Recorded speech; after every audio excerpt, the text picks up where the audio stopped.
জয়রাম বন্ধুরা, আমি মনোরঞ্জন মুখোপাধ্যায় লেখা কৃপাসিন্ধু রাম ঠাকুরের থেকে আপনাদের গল্প শোনাব। মনোরঞ্জন মুখোপাধ্যায় ময়মনসিংহে থাকতেন, বাবা মার সাথে থাকতেন। তো ওখানে ঠাকুর কাশি থেকে এসেছিলেন। এসে মানে ময়মনসিংহে যে জেলা স্কুল ছিল তার প্রিন্সিপালের বাড়িতে শ্রীযুক্ত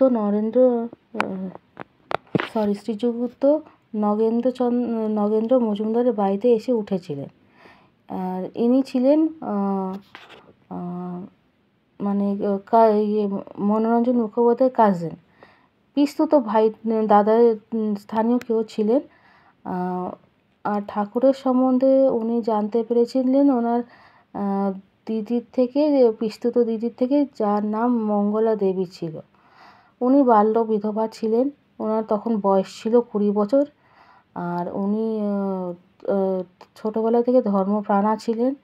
সেই জন্য উনি ধর্মের পথেই থাকতেন। সেই জন্য ঠাকুরের সাথে ওনার খুব তাড়াতাড়ি আলাপ হয়েছিল। আর ঠাকুরের কাছ থেকে উনি নামও পেয়েছিলেন। উনি কাশীতে পাতালেশ্বরের রাজা বল্লভের বাড়িতেই থাকতেন।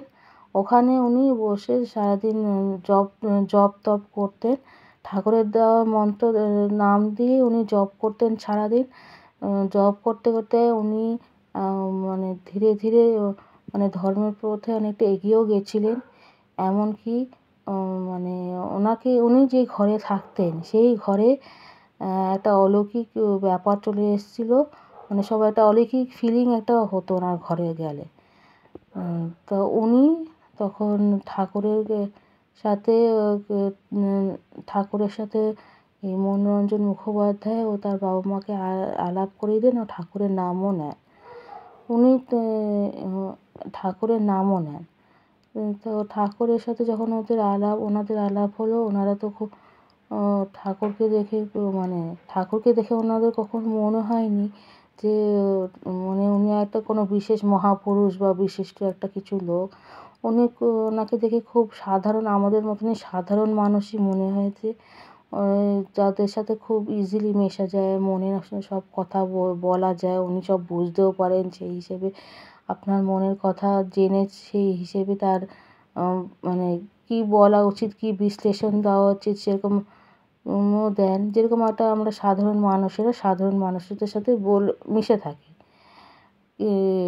আর সে কথা টথা বলে ঠাকুরের নাম দিয়ে যখন মানে ঠাকুর বেরিয়ে যান, তখন মনোরঞ্জন মুখোপাধ্যায় আমাদের ঠাকুরের প্রতি বিশেষ আকর্ষণ জন্মায় যে তার প্রতি আরও জানতে হবে, তার দেওয়ার নামটাতে আমাকে আরও জপ করতে হবে, তার সম্বন্ধে আরও জানতে হবে। এই হিসেবে তার একটা জানার উৎসুকতা হয়। তার আরেকটা কারণ হচ্ছে যে যাওয়ার আগে উনি মনোরঞ্জন মুখোপাধ্যায়কে একটা উপদেশ দিয়ে গেছিলেন কবিতার ছলে। সেই উপদেশের জন্য তার মনে আরও এই কিউরিসিটিটা জন্মায়। সেই কবিতার লাইনটা এরকম ছিল মম হৃদয়ে শয়ন মাঝে শুনো মোহন মুরলী বাজে, মম হৃদয়ে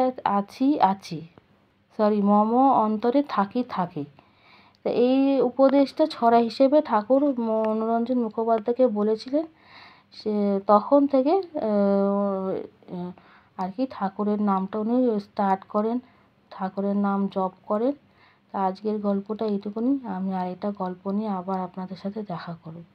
আমার এই ভিডিওটা ভালো লেগে থাকলে লাইক, শেয়ার অ্যান্ড সাবস্ক্রাইব করবেন, নোটিফিকেশন বেল অন করবেন।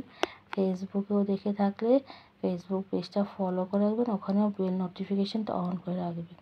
আর যদি কোনো ভুল হয়ে থাকে তাহলে ক্ষমা করে দেবেন আর কমেন্টসে জানাবেন যে আমি কী করে এটাকে শুধরাবো।